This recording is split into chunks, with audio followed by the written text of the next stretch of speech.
Selamat siang, perkenalkan saya Febri Kabruyantono. Hari ini kita akan belajar mengenai data mining. Selamat pagi teman-teman, selamat pagi Bapak Ibu asesor. Di sini saya akan menunjukkan video real teaching untuk pertemuan 1 mata kuliah data mining dengan topik pengenalan data mining. Sebelum masuk ke video real teaching, di sini ada capaian pembelajaran untuk pertemuan 1, yaitu harapannya mahasiswa dapat menjelaskan pengertian dan tujuan data mining. Untuk mode perkuliahannya kita pakai hybrid, luring dan daring, karena ada beberapa mahasiswa kita yang sedang magang di Jakarta, sehingga harus dilaksanakan secara hybrid. Ada yang online, ada yang offline. Online-nya melalui Google Meet. Kemudian untuk interaksi dengan mahasiswa, ini nanti ada tanya jawab, dan setelah perkuliahan berakhir, itu kita juga menyediakan grup WA data mining, di mana grup WA ini kita gunakan sebagai media komunikasi, entah itu terkait pembahasan materi atau persiapan untuk pertemuan kuliah selanjutnya. Kemudian kalau ada tugas juga, kadang kita diskusi melalui grup WA itu terkait UTS maupun UAS juga kita open untuk diskusi di grup WA. Oke, untuk mempersingkat waktu, langsung saja ini saya tunjukkan video real teaching untuk pertemuan 1 mata kuliah data mining.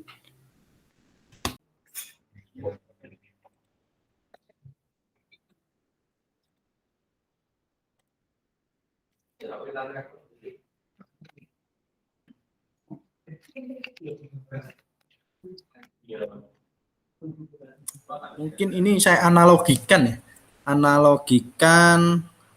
nambang emas, teman-teman. Ini kelihatan ya layarnya ya.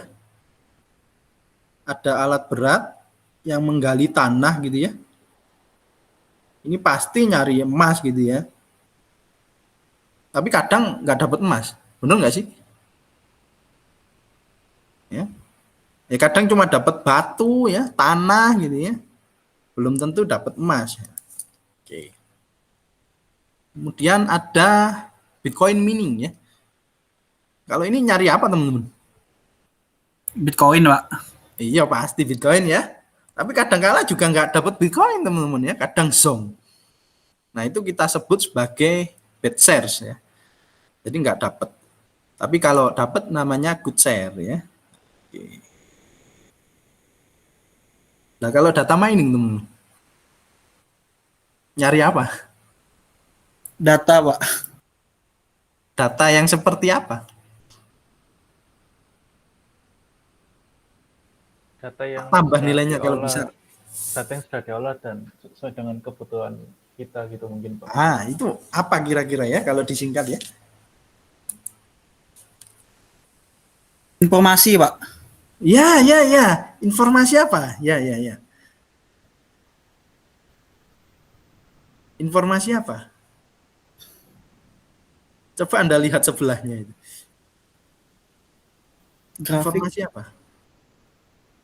Informasi Data. grafis. Gimana tadi? Ya, siapa tadi? Informasi data. Informasi data. Kurang dikit lagi.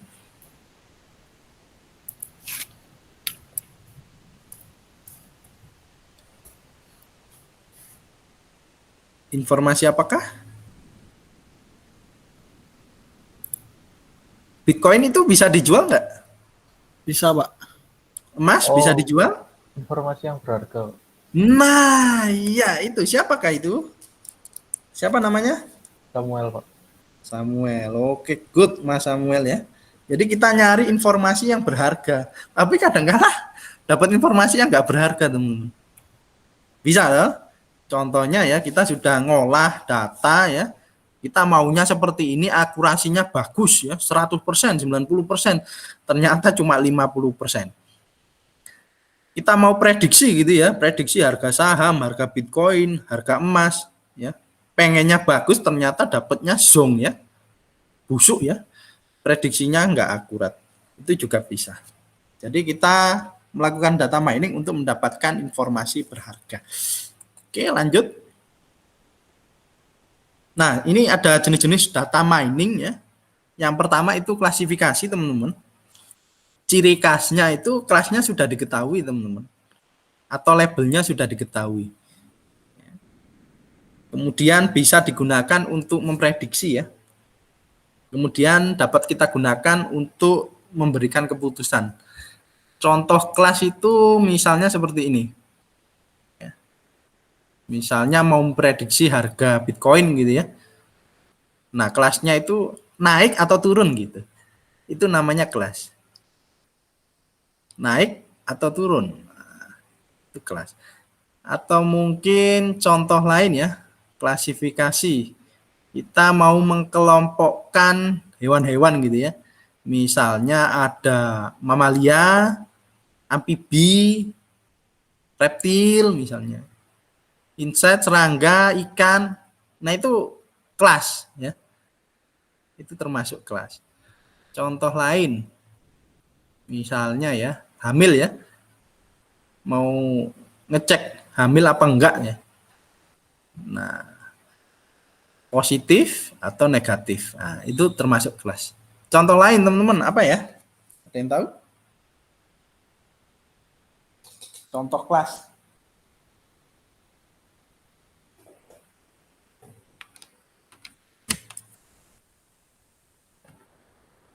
Ya, bisa dibantu Pak Febri.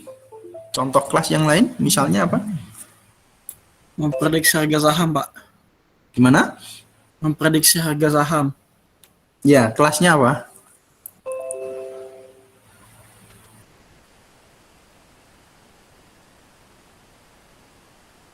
Kemungkinan kelasnya cuma 2, naik atau turun gitu.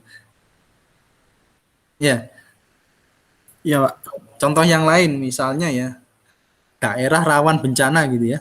Ada yang rawan, sedang, sama tidak rawan.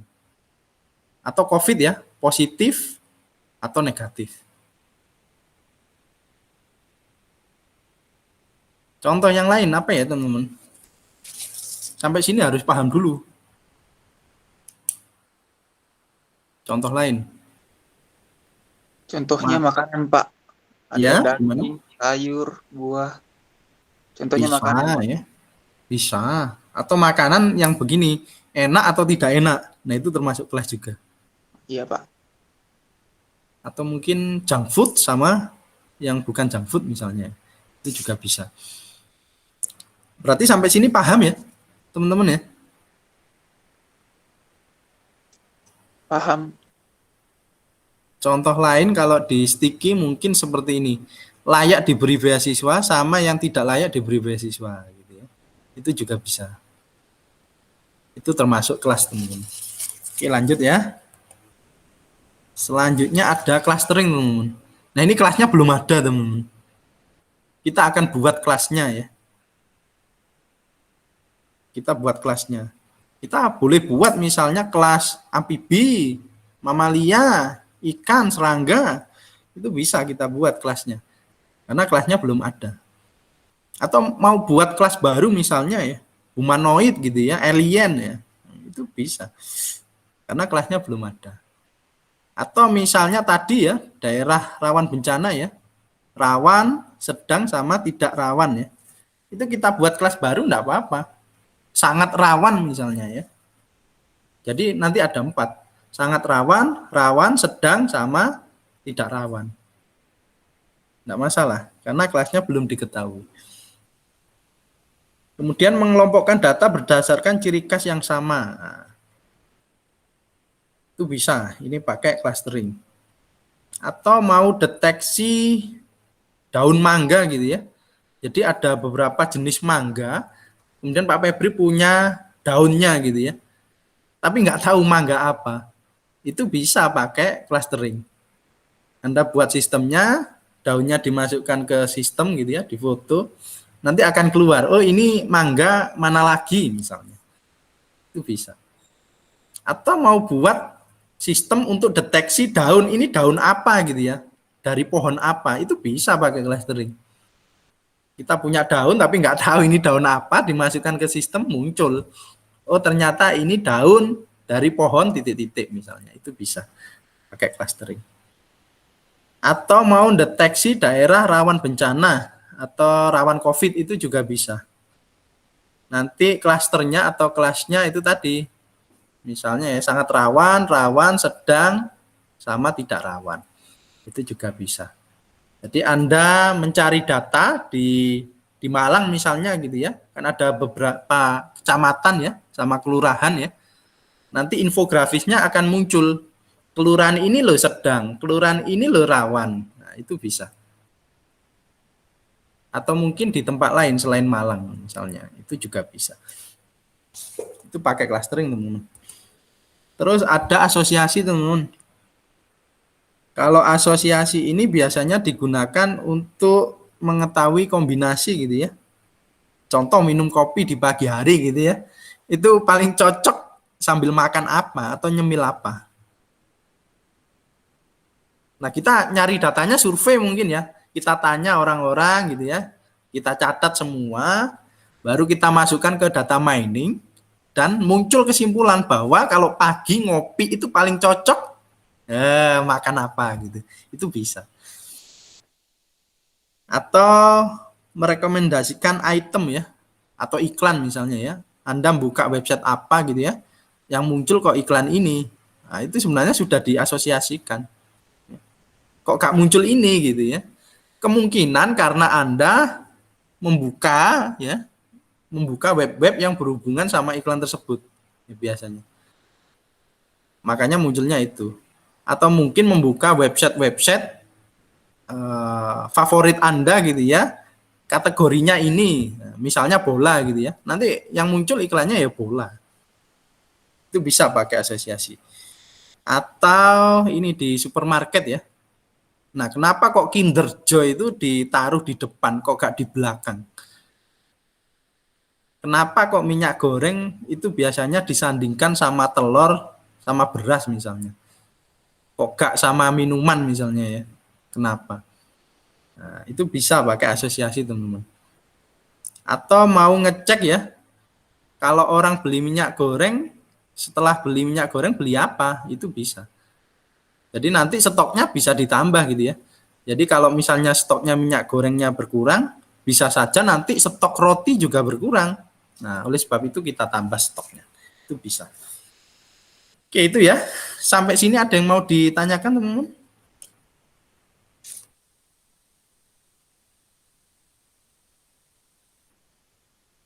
Ya ada ya.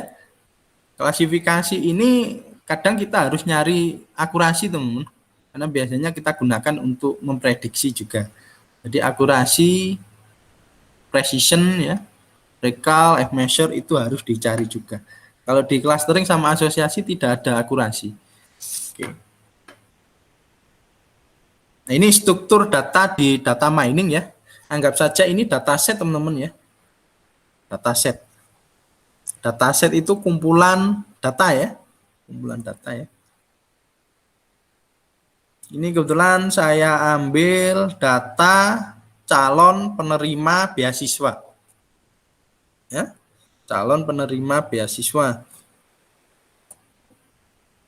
Terus ini yang IPK, penghasilan orang tua, jumlah anggota keluarga, jumlah prestasi, itu kita sebut sebagai fitur atau atribut atau kriteria ya teman-teman. Dan tentunya memiliki tipe data ya untuk masing-masing fitur atau atribut ya.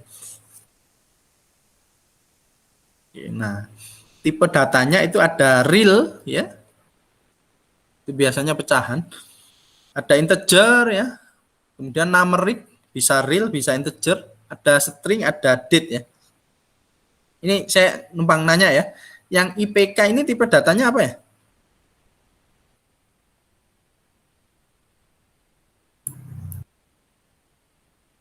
Float.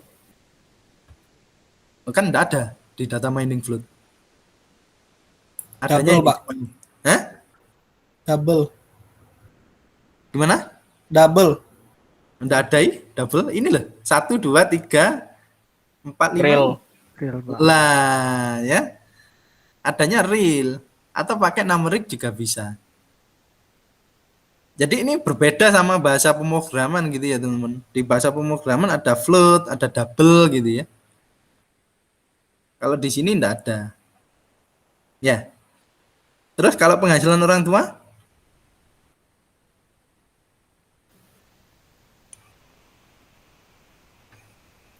Penghasilan orang tua? Numerik. Ya, pakai numerik ya. Oke. Jumlah anggota keluarga?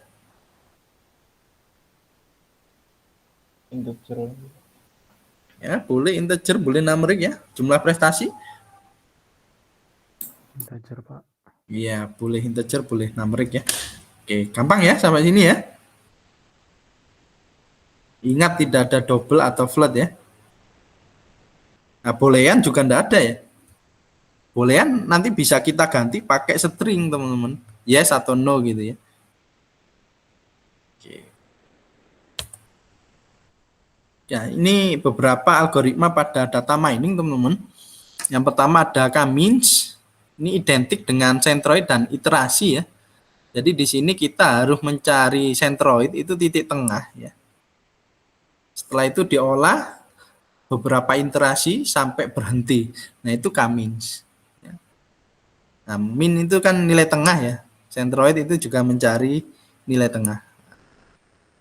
Oke, jadi K-min identik dengan centroid ya sama iterasi. Kemudian ada naib bias ya, teman-teman. Ini identik dengan probabilitas ya. Probabilitas itu peluang munculnya sesuatu, teman-teman. Ya.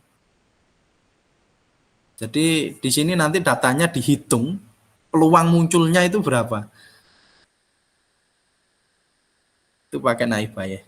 Kemudian ada bagging ya. Ini contohnya ya, misalnya kalau kita pergi ke dokter, misalnya dokter A gitu ya, didiagnosa sakit jantung sama sakit paru-paru gitu ya. Tapi di dokter B kita didiagnosa COVID ya, COVID-19. Tapi di dokter C kita cuma dikira sakit batuk biasa. Nah, itu dikumpulkan nanti akan menghasilkan prediksi tunggal, teman-teman ya. Sebuah keputusan. Nah, itu bagging. Kemudian ada C4,5 ini identik sama tree ya. Ini klasifikasi tapi yang tree. Kemudian ada SMO, ini sequential minimal optimization ya. Cocok untuk data berskala besar dan numerik ya. Kalau datanya besar dan numerik pakai SMO. Kalau mau pakai jaringan saraf tiruan ya, itu bisa pakai multi-layer perceptron ya, kurang lebih mirip. Atau mau deteksi plagiasi ya, itu bisa pakai Gaussian similarity.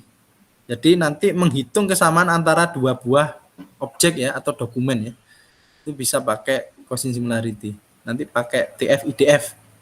Misalnya ada skripsi yang kopas gitu ya, itu Anda cek pakai Gaussian similarity itu bisa.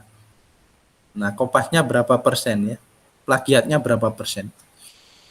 Atau yang a priori ya.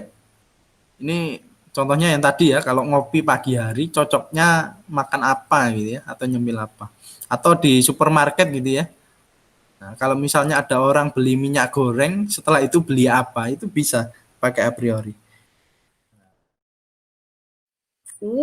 Mas Ali ya naik ya, jadi peringkat 4. Oke, good. Kita lanjutkan soal terakhir, teman-teman ya. Perhatikan baik-baik ya. Jangan sampai lengah. Soal terakhir.